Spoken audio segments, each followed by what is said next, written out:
Amén. Buenos días. Si usted tiene su Biblia, puede abrir el libro de Josué, capítulo 4. Josué, capítulo 4. Yo hice una enseñanza unas semanas atrás, unas 3 semanas atrás más o menos, titulada Piedras conmemorativas, lección de nuestra historia.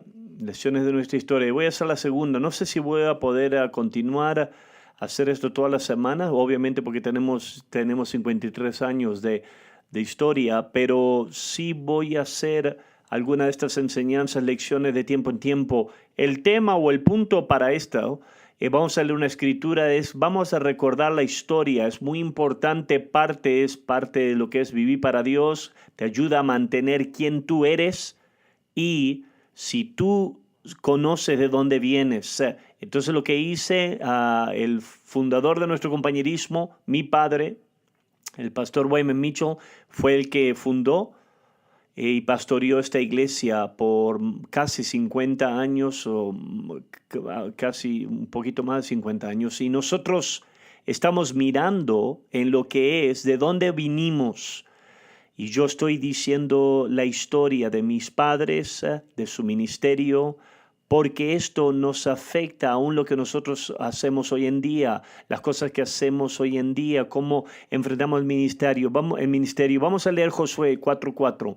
Entonces Josué llamó a 12 hombres que había designado entre los hijos de Israel, uno por cada tribu, y les dijo: Josué, posad ante el arca de Jehová. Pasad ante el arca de Jehová vuestro Dios hasta el medio del Jordán, y cada uno de vosotros tome una piedra sobre su hombro conforme el número de las tribus de los hijos de Israel, para que esto quede como una señal entre vosotros. Cuando vuestros hijos pregunten a sus padres mañana qué significa estas piedras, le responderéis: las aguas del Jordán fueron divididas ante el arca del pacto de Jehová. Cuando ella pasó al Jordán, las aguas del Jordán se dividieron, y estas piedras servirán como un monumento conmemorativo a los hijos de Israel para siempre. Y estamos hablando de los tiempos o los años, los comienzos años de lo que fue la vida de mis padres, su salvación. Ellos entraron en el ministerio en Wickenburg, Arizona. Una enseñanza más de Wickenburg, Arizona, es que hay una grande enseñanza o lección que aprendió mi padre en el ministerio, que aplicó para el resto de su vida, y muchas veces lo predicaba, y eso era lo que era la prioridad del ministerio. Cuando papá le ofrecieron el pastoreo de la iglesia de Wickenburg. Esta fue la primera iglesia donde actualmente él fue el pastor. Antes era el pastor de jóvenes en la iglesia donde él se había salvado. Cuando él se convirtió pastor, él hizo una decisión de darse al ministerio. Esto no fue nada más que hizo a un lado, sino se dio absolutamente, completamente. Y en orden para complejar eso, la iglesia no tenía dinero. Él tuvo que trabajar un trabajo. Entonces él tomó un trabajo como una persona que reparaba lavadoras, y él trabajó solamente suficientes horas para la semana para sobrevivir. En ese tiempo tenían dos niños. Karen y Sharon ya habían nacido. Rhonda nació en Wickenburg. Ahora tenían 3 hijos, y él trabajó solamente lo suficiente para que puedan sobrevivir, porque él decía: yo estoy aquí para predicar, no estoy aquí para trabajar. Y eso era importante. Y él dijo, para el resto de su vida, hicieron un sacrificio en ese momento para el ministerio. Para toda su vida, él acreditaba ese tiempo, de ese momento de tiempo para el futuro de sus ministerios. ¿Por qué? Porque él dijo, porque él no quería trabajar muchas horas. Lo que él hacía, él tomaba mucho tiempo estudiando en profundidad doctrinas bíblicas, temas bíblicos, aprendiendo cómo predicar. Y él dijo, eso fue el fundamento para todo su ministerio. Es por eso que a través de los años él muchas veces lo escuchaba que él predicaba a pastores que eran pastores de hobby, en otras palabras, que eran hombres que querían sí predicar el evangelio, pero también querían tener una fantástica estilo de vida desde el comienzo, querían ser bendecidos, querían tenerlo más grande, querían un nivel alto y el ministerio es un hobby nada más para ti, no tienes tiempo para darte a ti mismo. Y eso fue una enseñanza. Nosotros agarramos el beneficio de las cosas que el pastor Mitchell aprendió en Wickenburg, Arizona. Una de ellas, en los tempranos días, nos enseñó una enseñanza de lo que fue la iglesia, fue en Wickenburg, ahí donde él formó convicciones y entendimiento de la iglesia, y eso fue una enseñanza, una lección de lo que es la prioridad del ministerio. La segunda lección que mi papá aprendió, que actualmente iba a afectar el completo compañerismo hasta este día, fue el corazón para las naciones. Desde el momento que mi padre se salvó, Dios puso en su corazón un amor por las misiones, y al decir eso es predicar el evangelio fuera de lo que fue de tu país, afuera de tu país. En la iglesia donde él se salvó en Phoenix, Arizona, dos cosas pasaban. Número uno era que invitaban a misioneros a predicar, a venir y predicar y hablar en la iglesia. Y cada vez que un misionero venía, mi padre estaba absolutamente emocionado. Era algo muy emocionante para él.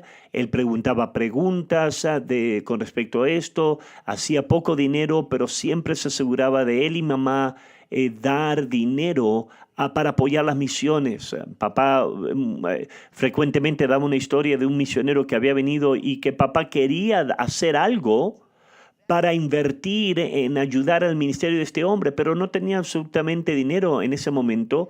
Entonces papá tenía un rifle en ese tiempo que se le había dado por su propio padre, era un rifle, la marca Henry, y que él había usado desde cuando era niño. Y eso era todo lo que él tenía de valor. Y él fue al misionero y le dijo, yo quiero ayudarte, no tengo ningún dinero, pero podrías usar este rifle. Lo trajo a la iglesia, podrías usar este rifle, le dijo, en tu ministerio. Y el hombre dijo, seguro que sí. Papá dijo después que se dio cuenta que este hombre, con la experiencia, que este hombre no lo iba a usar para el ministerio, nada más quería el rifle. Pero papá gozosamente lo dio. Entonces, simple y sencillamente te estoy diciendo esa historia porque él tenía un corazón. Yo quiero invertir, yo quiero ser parte de lo que Dios está haciendo en el mundo, evangelismo mundial. Pero ¿cuántos saben que no hay nada que tú le das a Dios que es perdido, verdad? Ese hombre quizás le pudo tomar ventaja a mi papá, no importa. Mateo 10:42, y cualquiera que dé a uno de estos pequeños un vaso de agua fría solamente, por cuanto es discípulo, de cierto os digo que no perderá su recompensa. Entonces, aquí este texto, sin duda, se aplica a mi padre, a uno que le dé un vaso de agua como discípulo. En otra palabra, lo que tú le das a Dios no es perdido. Papá, yo creo que Dios conoció su corazón y esto es algo que es muy poderoso, que siempre, desde el comienzo de su salvación, en su comienzo, papá tenía un corazón por las misiones. La segunda cosa que influenció a mi papá en las misiones es que en su iglesia madre, acuérdate, él se salvó en 1953, mostraron lo que fue películas de misiones, misioneros de un hombre llamado T.L. Osborne. T.L. Osborne fue uno de los principales evangelistas de lo que es sanidad, cruzada de milagros, y hacía muchas cruzadas de milagros en muchas naciones. Y él mostraban estos, y una famosa película era El asombro de Holanda, y era una cruzada que hizo en Holanda en 1950, y habían películas que se hacían de su cruzada en otras naciones, Filipinas, México, diferentes naciones, y había un número de cosas que pasó al papá mirar estas películas. Número uno, esto aumentó la carga. Cuando él miraba gente de otras naciones que necesitaban el evangelio, salvándose y sanándose. Mi papá, amén, estaba absolutamente emocionado con esto, porque esto es lo que él quería ser parte de ello en las misiones. Pero estas películas tuvieron también un beneficio secundario, y eso fue que estas películas actualmente mostraban a T.L. Osborne orar por los enfermos. Tú tienes que entender que en esos tiempos, en su iglesia madre no oraban por los enfermos.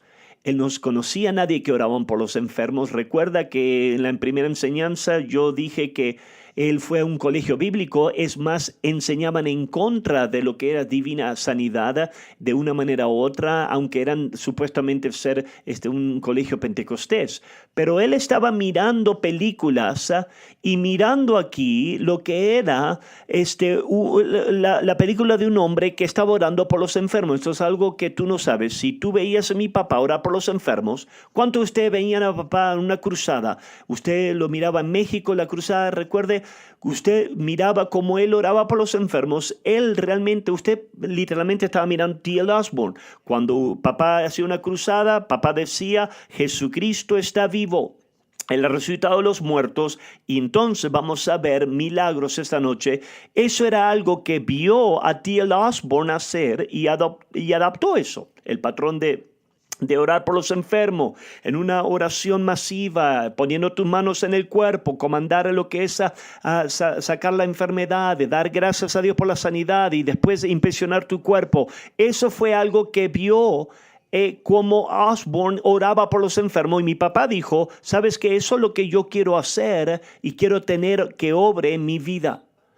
Pero también hay una tercera cosa, y eso fue que en estas películas que T.L. Osborne estaba enseñando, no nada más enseñaba cruzada y cómo orar por los enfermos. T.L. Osborne entrenó obreros nativos en cada nación, sea África o sea lo que sea. Él los entrenaba a ellos para hacer lo que él hacía. Es más, fue intrigante esto que no tenían en esos tiempos carros, pero en esos tiempos tenían bicicletas. Le daba una bicicleta, un proyector de película y una película de una cruzada de milagro, y mandaban a estos obreros, los desparramaban, y ellos mostraban estas películas, predicaban el evangelio y tenían gente salva, y después oraban por los enfermos. Entonces, esto es profundo aquí, porque hay algo que impactó ahora a mi papá mucho, fue que él vio lo que fue el principio indígena. Si nosotros podemos entrenar obreros nativos que alcancen a su propia gente, esa es la manera que nosotros vamos a enfrentar. El misionero es alguien que su trabajo es entrenar obreros nativos para hacer lo que él hacía, y eso es muy poderoso. Si tú entiendes algo de nuestro compañerismo, tú sabes que nosotros ahora estamos en, creo, 137 diferentes naciones, y eso es lo que nosotros hacemos. Nosotros mandamos misioneros para lo que es agarrar gente de esa tierra que se salven, para que ellos ahora puedan cumplir la gran comisión en su propia nación. Y eso fue un poderoso principio que tuvo que ver con el corazón de papá por las misiones. Después seguimos avanzando al ministerio, y ahora de lo que es Wickenburg nos mudamos a Canadá. En 1962-63 más o menos, el sueño de papá se convirtió en una realidad. Él quería ser un misionero, mis padres querían ser misioneros, y ahora el sueño se realizó. Una iglesia se abrió ahora en Canadá, en un pueblo llamado Courtenay, British Columbia, en la isla de Vancouver, a un lado, afuera de lo que era Vancouver. Y mi papá ahora fue ahí. Ahora porque nosotros tenemos Eisenhower, Doreen, no voy a hacer broma de los nativos de lo que es canadienses. Yo me burlé de lo que es de Australia, pero no me voy a burlar de lo de Canadá.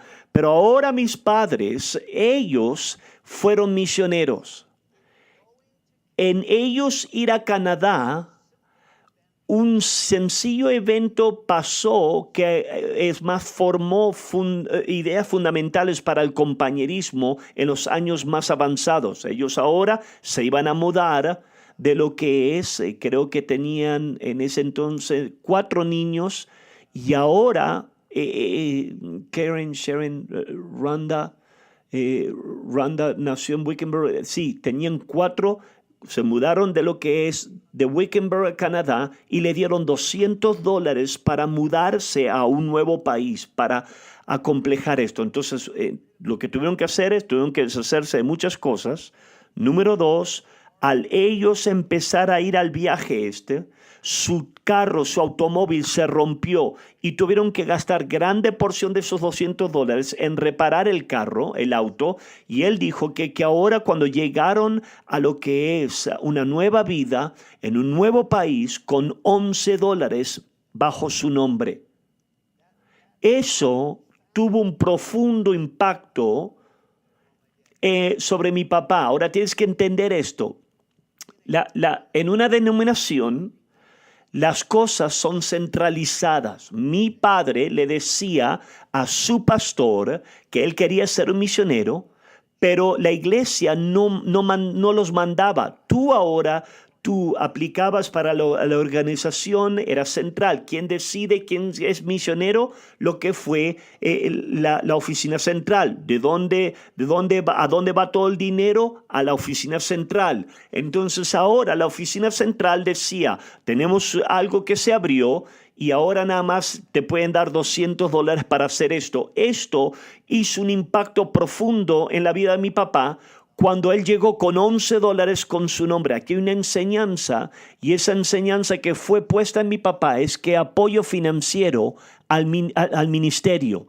De una manera u otra, no nada más fue para él, pero de una manera u otra, esto fue algo que si tú crees en la misión de alguien, tú tienes que apoyarla. Si tú dices, tú quieres alcanzar el mundo, tienes que poner dinero tras eso para que acomplejar el trabajo. Entonces, en la mente de mi papá ahora fue que un día dijo, si yo estoy en una posición, yo quiero apoyar a obreros de una forma apropiada. Yo no quiero que ellos tengan hambre, que estén luchando, donde ellos no pueden ni sobrevivir, y eso fue fundamental. Acuérdate, él no entendía eso, cómo esto iba a trabajar, él no sabía. Lo que dijo es, lo que me pasó a mí no es la mejor manera de tratar con esto. Un día yo quiero hacer algo diferente.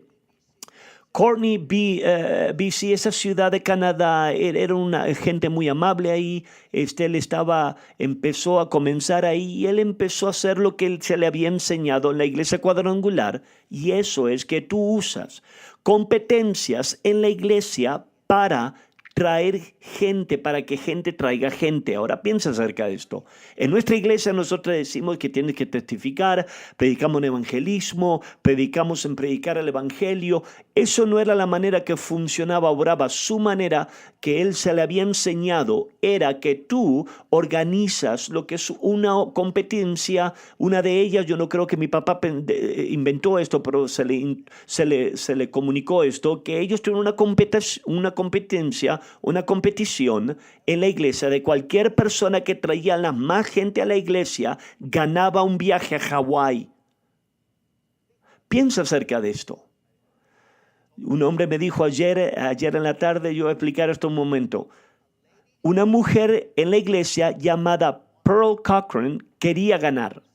Entonces le pidió a su amiga que trabajaba, que tenía 3 hijos. Su amiga de trabajo no quería venir a la iglesia, pero dijo, hey, ¿puedo traer tus hijos a la iglesia? Porque ella quería, es todo por Jesús, yo quiero ganar. Entonces ella trajo 3 niños a la iglesia, 2 hermanas y un niño. Y esto es muy interesante. El más joven de los niños fue un niño llamado Les Tice.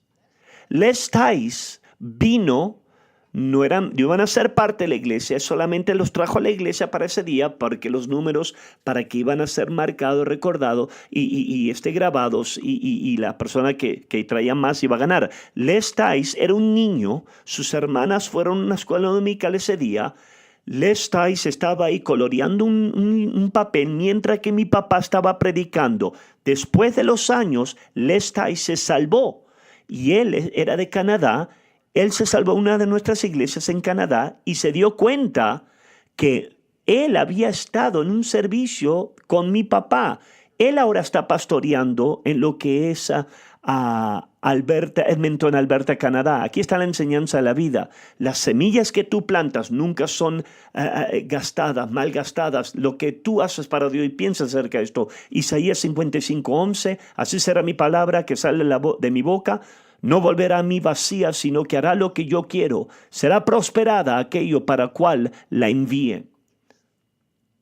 Ok, piensa aquí hay veces que nosotros hacemos cosas para Dios y pensamos, ¿ha hecho alguna diferencia eso?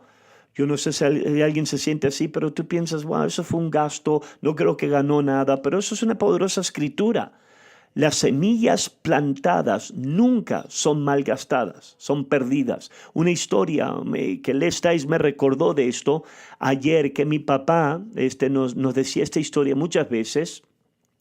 Y era que en la iglesia cuadrangular tenía una convención anual en Los Ángeles.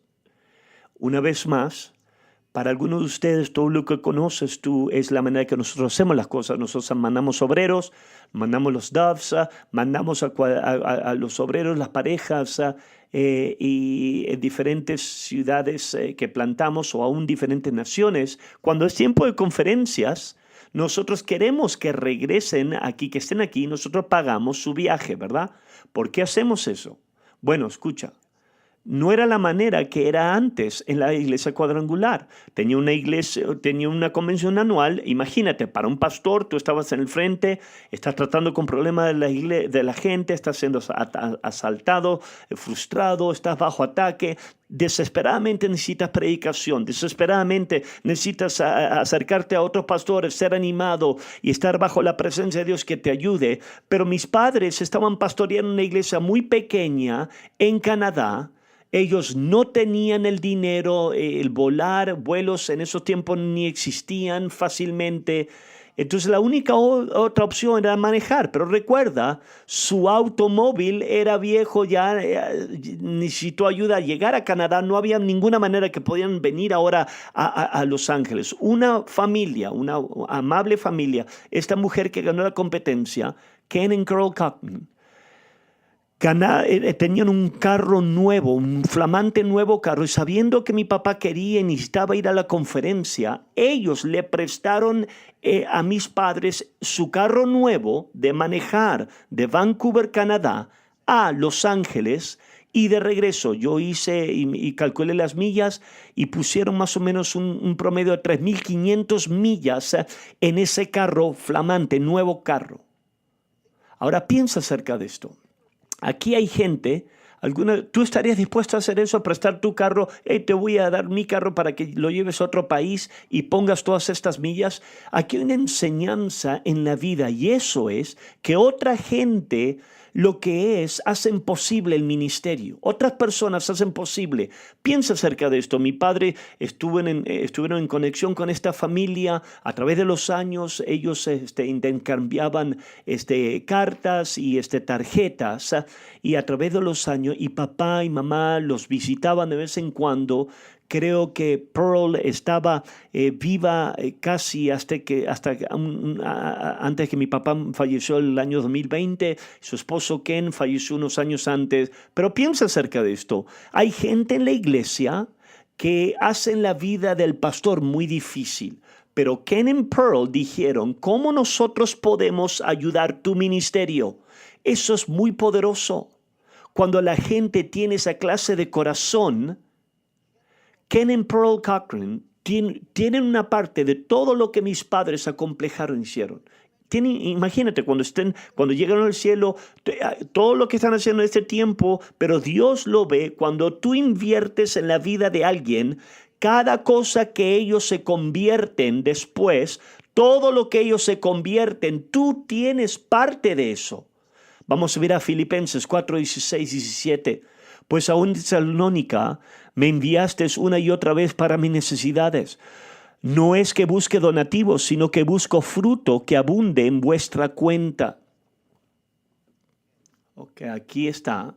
Pablo está hablando de apoyo de su ministerio de misionero de una iglesia local y él dice, su fruto abunde que se va a multiplicar. Eso es lo que Ken y esta pareja hicieron. Todo lo que Presca se convirtió, ellos invirtieron en el ministerio y hicieron posible. En tu vida tú tienes que hacer una decisión. Yo no quiero ser una frustración en el ministerio. Yo quiero ser una bendición, ¿verdad? Sería una enseñanza buena.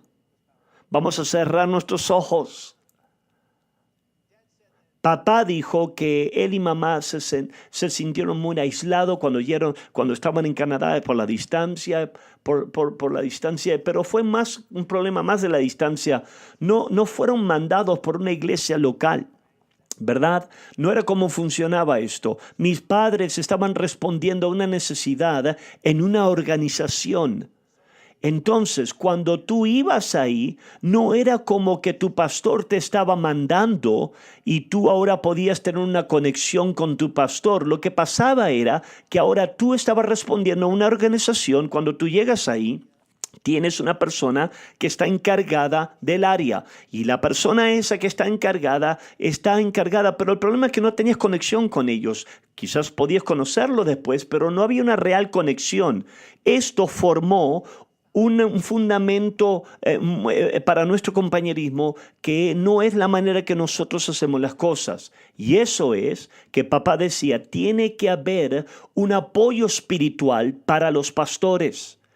Y eso fue algo que dijo que de una manera u otra en el ministerio tiene que haber una conexión con la iglesia local, con tu pastor, porque eso es lo que va a proveer apoyo espiritual. Mis padres se desanimaron por la falta de resultado. Numéricamente la iglesia no estaba con grande éxito y por estar aislado, la falta de apoyo, mi padre llegó a un punto donde estaba tan desanimado que dijo, no hay punto en lo que es, no hay sentido en seguir en el ministerio, y dijo, no debería ser pastor. Entonces él renunció, no nada más de esa iglesia, sino que él renunció del ministerio completamente y en su mente se mudaron a lo que fue Scottsdale, Arizona y papá terminó consiguiendo un trabajo. Entonces aquí está la enseñanza que quiero darte y eso es una enseñanza, una lección de la vida que papá la usaba con otra gente, es que no debes de medir tu futuro por tu situación actual. Cuando mi papá renunció al ministerio, en su mente él asumió que nunca más volvería a pastorear. Él no nada más estaba diciendo, voy a estar aguitado ahora y después voy a agarrar otra iglesia otra semana. No, en su mente él dijo, no tengo lo que necesito, él le faltaba confianza y él dijo, no pienso que nunca más voy a pastorear. Entonces, en 1965 se mudaron a Scottsdale, Arizona. Tengo una foto aquí que vamos a mostrar y quiero que notes aquí el bebé hermoso. ¿Quién podría ser ese bebé? Aquí están los 5 niños y yo muestro esta foto aquí. Yo nací en 1964 en septiembre, o sea que ellos se mudaron, no, estuve mal, creo que sí se mudaron en 1964. El principal aquí es que mamá se quedó embarazada lo que fue en Canadá y es por eso que Doreen me ama tanto porque yo tengo sangre en lo que es, técnicamente soy canadiense si tú lo piensas. Entonces esta foto es en Scottsdale, Arizona. Papá empezó a trabajar un trabajo y empezó a atender a una iglesia local de ahí y recuerda, él dijo, yo no creo que voy a ser pastor ya más. él empezó a trabajar con un hombre que también era cristiano, que también él había sido un pastor, pero en frustración él había renunciado al ministerio. Ahora, dos ex pastores frustrados están trabajando juntos, y en esos tiempos, eso era cuando la gente, el movimiento pentecostés estaba empezando a levantarse. Y empezaron a ir a diferentes iglesias o a encontrar gente, y empezaron a descubrir que habían gente loca, cosas locas pasando en esas iglesias muchas veces, y atendían a servicios juntos o hablaban de diferentes lugares que habían estado, y ellos siguieron diciendo, wow, esa iglesia era una locura, nosotros podemos hacer un mejor trabajo que eso. Entonces finalmente un día tuvieron la idea, ¿por qué nosotros empezamos una iglesia? Y eso no era la iglesia cuadrangular.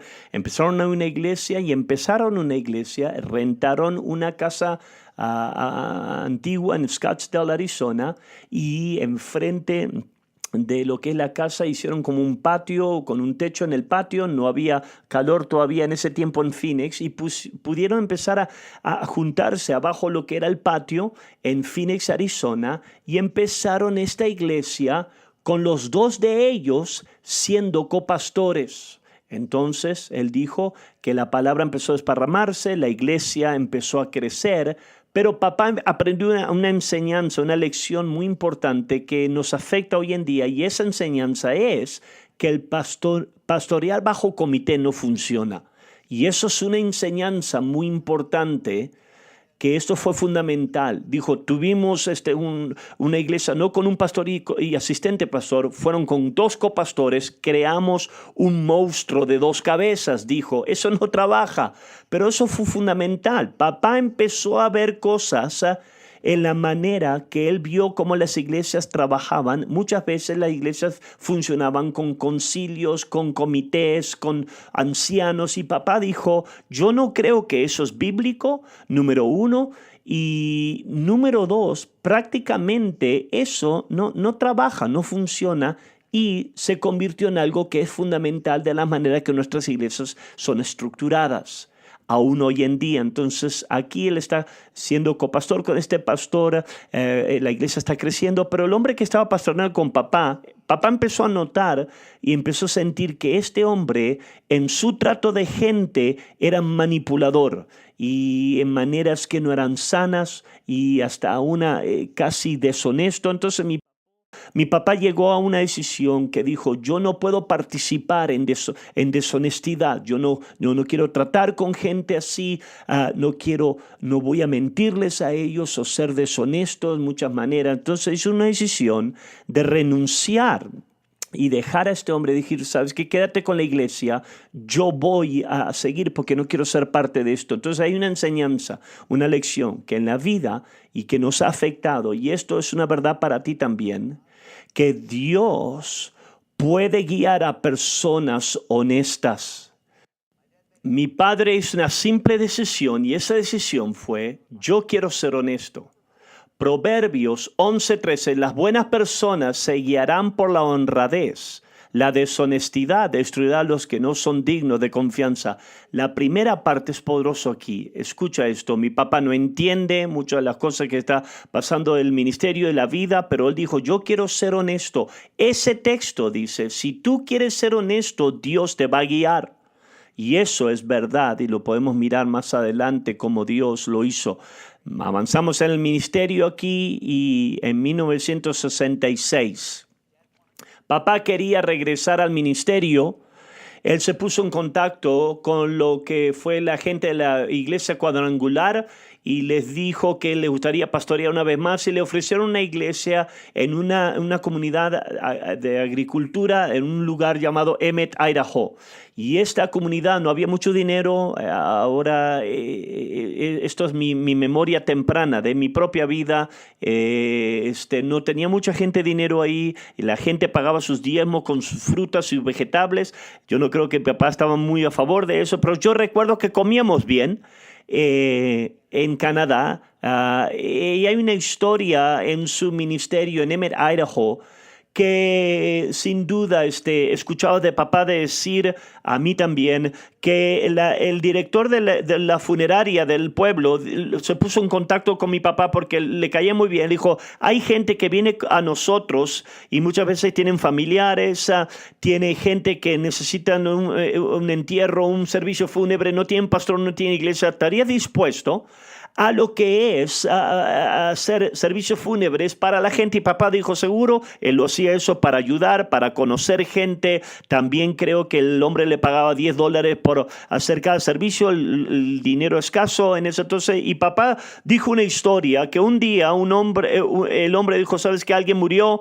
Y vinieron le dieron la fecha del servicio fúnebre y lo recogieron a papá en el carro, 2 hombres y lo que era el cajón de muerto en el auto, y llegaron a lo que fue una capilla en un edificio muy pequeño y iban a tener servicio y pusieron el cajón de muerto, las flores, y de repente el hombre le dijo, la capilla está vacía, le dijo, empieza el servicio. Y mi papá dijo, pero no hay nadie aquí.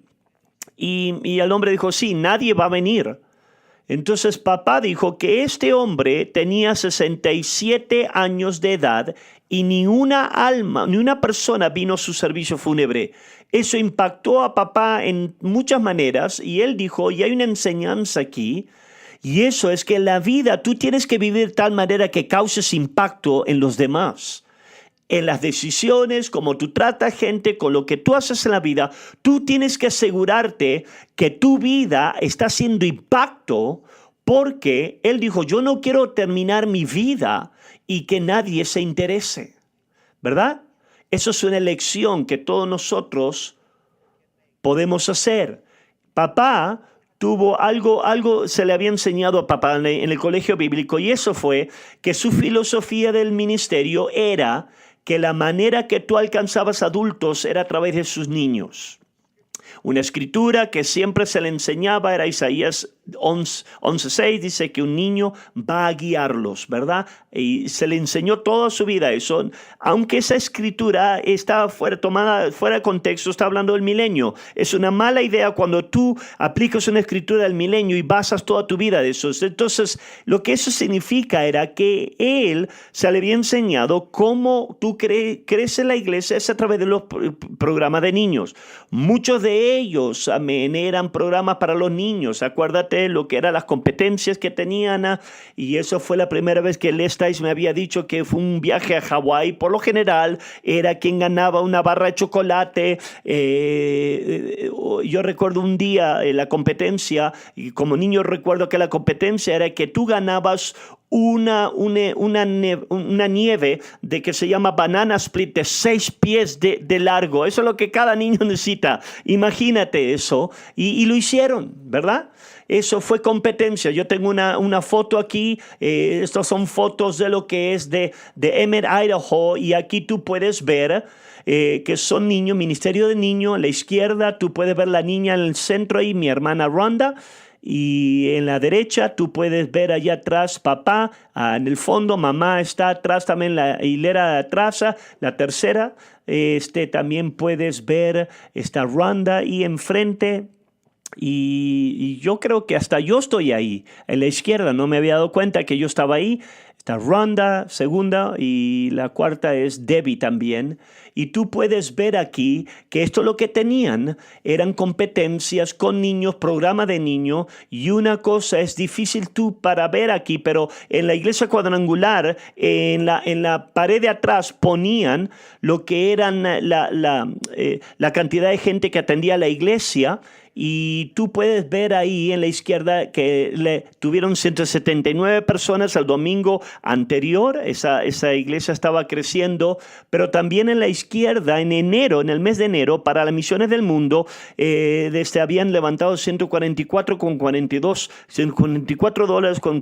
centavos. Y esto es lo que mi papá siempre quería, apoyando las misiones. O sea, una vez más, regresando al ministerio de niños, mi papá empezó a ver que él y mi mamá estaban involucrados de una manera profunda en el ministerio de niños, con la esperanza que si podemos traer a los niños, sus padres van a venir.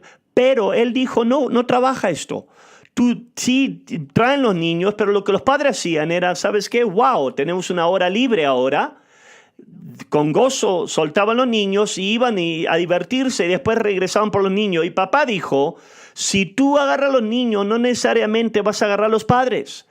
Pero mi papá empezó a agarrar unos conversos y dijo, si tú agarras y ahora que los padres se salven y a un papá, el papá que se salve, tú vas a agarrar a los niños. Entonces esto empezó en su mente a lo que fue un cambio fundamental en cómo él iba a enfrentar el ministerio. Y esto es una de las maneras, una de las importantes cosas. Acuérdate, como yo te dije en la primera semana, mi padre no fue un criado en la iglesia.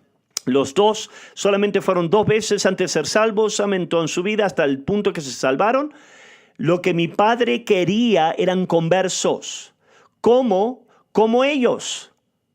Él era el alcohólico, tomaba, iba a los casinos. Él era un pecador. Se salvó poderosamente, transformó a mi mamá. Mi mamá nació de nuevo y cambió también.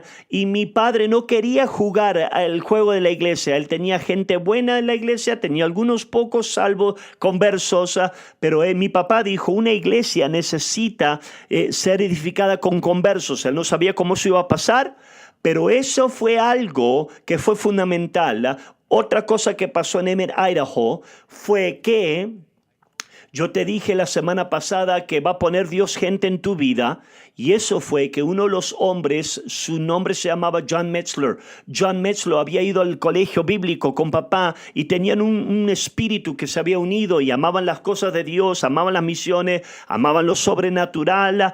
Y en Emmett, Idaho, él invitó a su amigo John Metzler para que venga.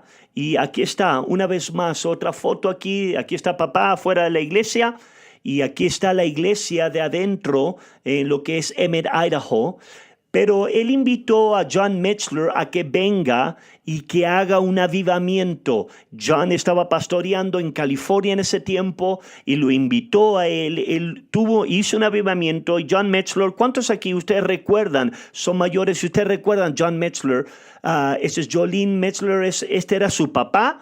John Metzler fue absolutamente sobrenatural, tenía dones del Espíritu, oraba por los enfermos, él agarraba milagros, amén, fue hermoso. Y en esta iglesia buena, que Dios estaba haciendo algunas cosas buenas, no muchas, pero algunas, John Metzler vino y tuvo un poderoso avivamiento, y una de las cosas que pasó después que finalmente lleguemos a Prescott, que después se convierte en fundamental, John Metzler fue muy influencial en los tempranos días de Prescott. Un número de gente se salvó y en ese punto, y eso fue fundamental. Él tuvo ahora, después de eso, a John Metzler en cada lugar que él pastoreó después. Entonces ahora, regresando aquí llegando aquí al final a Emmett, Idaho, una vez más, esto fue una iglesia establecida ya.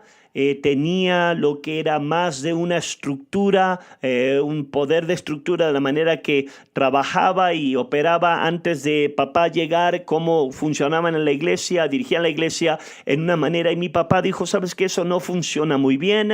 Entonces, de eso, mi papá empezó a ver que quizás ya no tendría que estar más en Emmett, Idaho y hacer algo más. Y conoció un hombre que pastoreaba en Eugene, Oregon, que tenía un negocio cerca, creo que era una granja de leche o algo de agricultura, y él quería mudarse. Papá dijo después que este hombre quería su negocio, no el ministerio, pero finalmente hablaron los dos y dijeron, ¿sabes qué? ¿Por qué nosotros cambiamos de iglesia? Y esto sería muy asombroso de pensar de esto, hacer esto hoy en día, pero esto es lo que hicieron. Y eso, entonces, en 1967 creo, en 1967 se mudaron a lo que era Eugene, Oregon, y aquí es donde tenemos más ciudades más. Antes de llegar a Prescott, vamos a dejarlo para otro tiempo. Entonces el punto, el tema aquí de decir todas esas historias es que estas son cosas en la vida que Dios está obrando. El punto nada más no es recordar la vida de mi padre. El tema es que Dios está obrando, que si tú mantienes tu corazón correcto, Dios usa cada circunstancia para guiarte a su voluntad. Todas estas cosas fueron eventos que son negativos, algunos positivos, pero pusieron cosas después cuando él vino a Prescott. Algunas de estas cosas ahora él empezó a desarrollarlas como él o como una iglesia debe de funcionar para cumplir la voluntad de Dios. Y eso es mi punto de decir estas historias. Quizás la próxima vez vamos a hablar de lo que es Eugene, Oregon, Carson, California y después finalmente venir aquí a Prescott. Esto es todo lo que tengo. Vamos a tener unos minutos extra y después vamos a empezar nuestro servicio a las 10:30. Dios lo bendiga.